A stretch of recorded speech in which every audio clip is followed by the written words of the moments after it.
Kan pathian min hmangai tu toina hian in khawmai na lom tak mai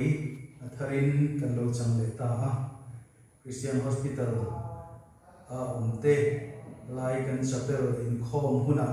ni heti zong mai nangin min hruai khom le a ima kan lo ku na I fakla te sa a I thu te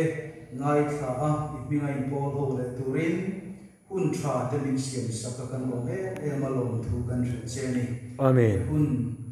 relo te kan man chung hian kan ne na lo chengin tharau thiam lim chuan kan zawai mai hian min pol thar le la kan mamo na zona I thu thunung pangin thuran sei thar le ang che kan thin lunga chi bai kan buk na che kan ka thu chuak te itan ring tui le pomtla lo ni le sela tharau thiam lim chuan I thu puan chom dur te riak min hi sakin nungin kan ne na thuran sei thar le ang che lali suwa Krista mingin kan di la che Amen. Christian Hospital serkona hian pathian ni apiangin chunda kan le chan ve I home na te lai dam lo kal thei te le kompui te in thok tu ren chang te pho kal thina wina po kun tak mai pathian in min han siam sak le lo om le ka ria a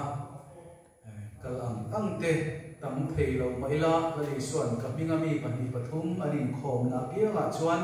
ka tel zer sia atiang khan wina hian kan ne na rau thiam limin lali suwa chu che ngani ti ria ila ma pol turin in bos se ila thange tian pathian thu te kan ngai tha anga hun rei tak kan manglo wanga dor lama khan la te kan sahu le anga thasan du riau te nei kan om chuan lo in nei to la tham tur kan nei chuan kan thlanga ti chuan ba tong trai nei kan hun te kan ti to na ni Sekta kan khan voin hi Bible Sunday yani a ei ko than lama te chuan hun kan mang to a chama lama wena hian pathian thu lo mai to ho ilatia kan han than chu pathian thu nun kong en tu bi ring te ta na khon wa ani na thu hi kan ngai sa do na ni hun khatami pathian thu lo ngai sa ila sam number za som pakwana chang sa panga thu I thu hi ka ke tan te hian khon war ani a ka komatan e ngani samsiak tu chuan lo ti a I thu hi ka ke tan te hian khon war ani a ka komatan e ngani pathian na thu hian bi mal som sa ko se Amen. Amen pathian thu hi mi hring te tan pathian ril ru pathian thilti pathian in puan chuana le pathian thil tum in ziana buani a samsiak pina sem kan kan kiatan te hian khon wara ni kan komatan e ngani ati ani e khwal zinten an lakal ngai lo na huna kong an bo lo na turin Google Map ten mang thina chutiam chuan chatuan nun kong kan bo lo na turte kan dam chung ni a hian pathian ne na dam chung ni kan chiat thiama har sat na huna po ama ompui na le kai huai na noya kong dik kan zo theina tura kan Google Map chu pathian thu Bible hi ani mi hring te ma mo zong zong chan na hi pathian thu Bible a hian om fikani e mi hring kan ni chungin mi mal nuna lungai na le purri kan nei te po Bible chiar thri te chuan an ne dan te ama chon dan te an thiam thina Bible a hian kan chan chin oma kan nun dan tur oma kan kal zel dan tur le kan top na tur po om bokani e mi thiam pakhat chuan pathian tu lu chiar che in Bible ti horop panga hi om se nei takin alo fia di masaberi bait ati leiro Bible chunang ma tan nge leilangin ati a tin I hian investigated chu I Bible le chu khoi lai do ka na mo self mun khata mo da mai lo in zir chiang ro pathian in inuna ai pon so na le thu soina ni a zir thin ro atia then di dang le hian believe it ati a ring ro pathian in chu chu inuna thu soina le ai pon so ani di ring la pom ro ati le poka in elohian laugh it chui bible chu ngai na ro ati ani ina to per i hian emulated en ton ro pathian in inuna thu asoi na le ai pon so na te chu inuna seng lut la en ton lan pui ro ati ani samje ku chuan i thu hi ka ke tan te hian khom war ani a ka kuma tan e ngani alo ti a chu wan pathian thu hi eng lai ko in eng huna ko khoi huna ko ring tu te tan hian a huem e ma kan nun kong en tu kan ke tan khon war ani i ring nun kha thil chi sang sang har san sang sang in atla ko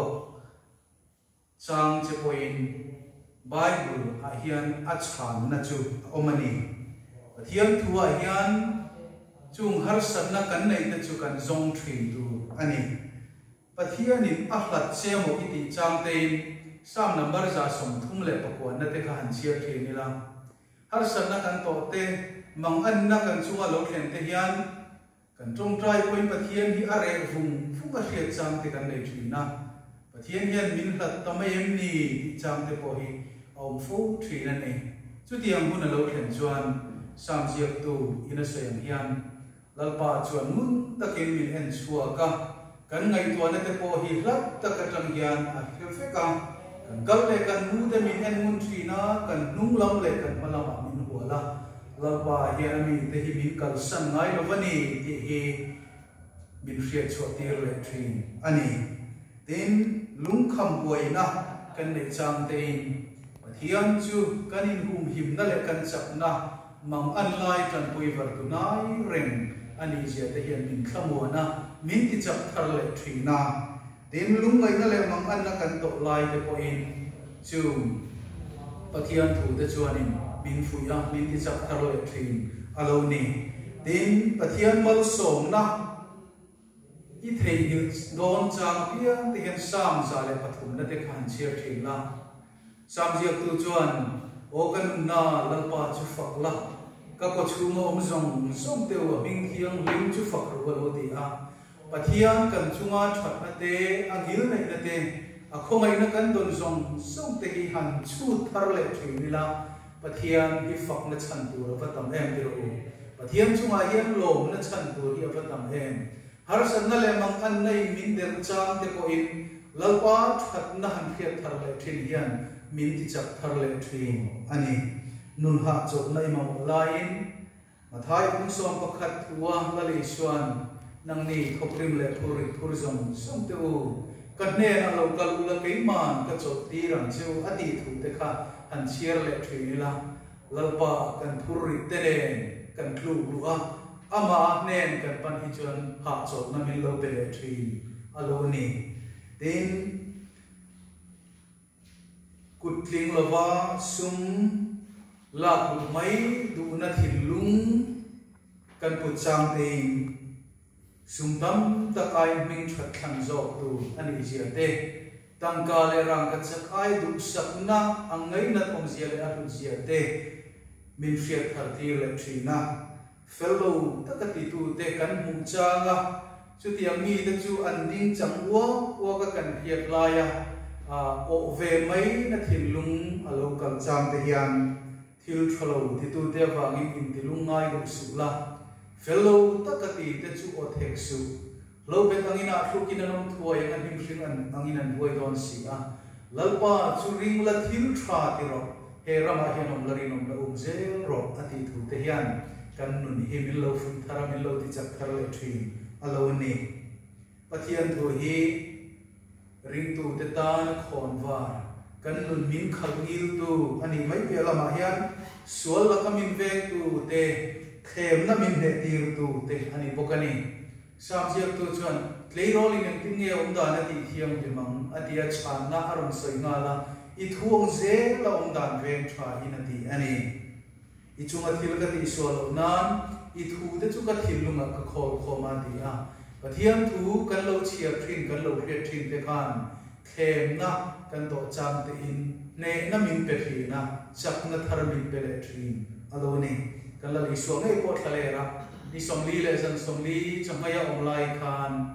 ti zia kan ni ti pathian thu mangin khem na ane zel ani ti kan ria ani nun bai don na le har sat na te kan chunga lo khem point pathian thu hi chak na le him na min pe thar le thin du ani sam sia pu chuan I thu ria tir te chu kum kwa a ro chuna kala a ka thin lung ti him tu ani sia ti Robert Ilia chuan ti hian lo soi boka kanuni yan Bible review thei lo khopa har sat na ala to mai lo ka boy mang an khodur kara po en na le chak na min pe tu chu pathian thu Bible hi ani ati ani kan hring na hian har sat na sang zo na chan sen lo kan tok thin ani te ru chung zong zong kan chin fel thei lo ke mani na a chan na kan khiat lo chu he kan pathian thu a hian lo fe kani ka boy mang an khodur kara po Bible pathian thu in chung ka har sat na te chu min chin fel sak thei lo khopa har sat na hi a lo kala to lo ati ani hi pathian thu ril tu ro pui tak mai Reverend Dr. Billy Graham apo khan hian lo soya Bible hian le khabudang ina min pe thei lo lim na min pe a har sat na min ne saka hlo na huna thamon na min pe ati mang an na le hlo na te kan to fo thin te ru chung kan chunga alo khen chang ko chuan he pathian thu pok hianin hlo na huna thamon na min pe a har sat na huna ne na min siam sak thin ati ani ten thi na lui dai kai dan bo min siam ti ra ti chu wangin ka dam chungin Bible hi atam thayang per chiara kan na seng lu ka tumani ati ani Glory Result Channel YouTube ni tin I suane ti series pathian thu cha toi sarmon thata tak mai an ron sei thin kha kan lo ngai thai mo kha ta khan thade mai ka ngai tha a khovel pathian thu ti kha ril ro hian a cham ve renga che chu kan an sei duani khovel chuan misual ini mintia pathian thu chuan Krista chu kan dan fel na ruatani ti thungani khovel chuan kan thiam lo na min mu tira min riat tira pathian thu ero chuan Krista chuan mi fela ruat kan lo ni to ani ti min ri thungani khovel chuan kan nat le kan dam lo thu min rila pathian thu ero chuan avuak na vual te ti dam kan ni thu min ri thungani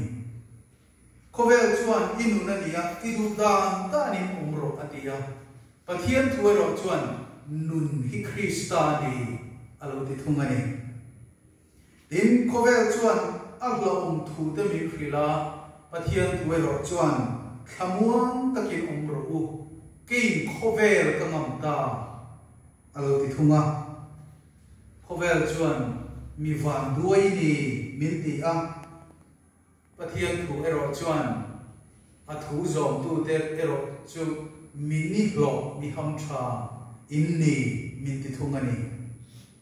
tin khovel chuan pathian lo ti a i tu lai kan rama hian pathian ring lo atheist te po anom ve te hial mai khovel chuan pathian lo ti a pathian thu ero chuan khovel le chunga thilom zong song hilal pa siam ani a lalpa ku chuak ani thu min hril thungani tin khovel chuan mangai tu inei lo min ti a pathian thu ero chuan misual te kan lani lai poin a fa pamal nei chun min pe thu min hrila a mangai na khathil ti in arun lan dira a fa pamal nei chun kan tan apek thumin sila khovel chuan ila thidona ni min ti a pathian thuero chuan kan sual te awanga thi kan ni lai poi kristar walati nun kan ni thumin su thungani tin khovel chuan thile mai tura nung ini kha min ti a dam chan tur kan nei lo ti in min sila pathian thuero chuan nung tura kan thi thumin sila ni chatua na nung turin kan thi thin zo kan ni ati ani adang lam em em ani chatiru tin khovel chuan I har sat na le mangan na khan a eirol lon che ni min ti a pathian thu chuan har sat na le mangan na kar po bik na mun min siam sak in hum him na tur kluk na tur in ha na tur min pe ani khovel chuan dam chung ba kuni nei lo min ti a pathian thu chuan chatua na nung turin dam chung ni chia dan min zir tir thumani pathian thu hiring tu te tan khon var ani a nun kong en tu dam chung ni chia dan min zir tir tu mangan na le lungai na kan chunga lo thlen po a ma chon dan min thiam tir tu ani kan ring lunina zo na chan sen lo tam tak anai ta chu he kan pathian thu bible hian a chan na min pe a mi ring te mamo zong chan nei he kan pathian thu a hian a omani chu wangin pathian thu hi kan zir fo le kan siar fo a poimo a chu kan tharau nun chom tu kong dik min ko mu tu ra kan nuna kan senglu apoi mo em ani ithu hi ka ke tan te hian khon var ani a ka konga tan ani kan pathian thu chuan ati ani lungai na huna po lo na huna po thamon na min te tu be se na nung nei tu te kan ni di min hiat tir tu ani awangin e pathian thu hi ring tu te tan chuan kan tharau ta na chotak min pe tu kong dik min ko tu ani ti ria in kan nuna seng lu ta kan chia fo pathian po na nung e pathian thu mga kan nei fo hi apoi mo em ani pathian ina thu kan sei te mang min song sa ro se amen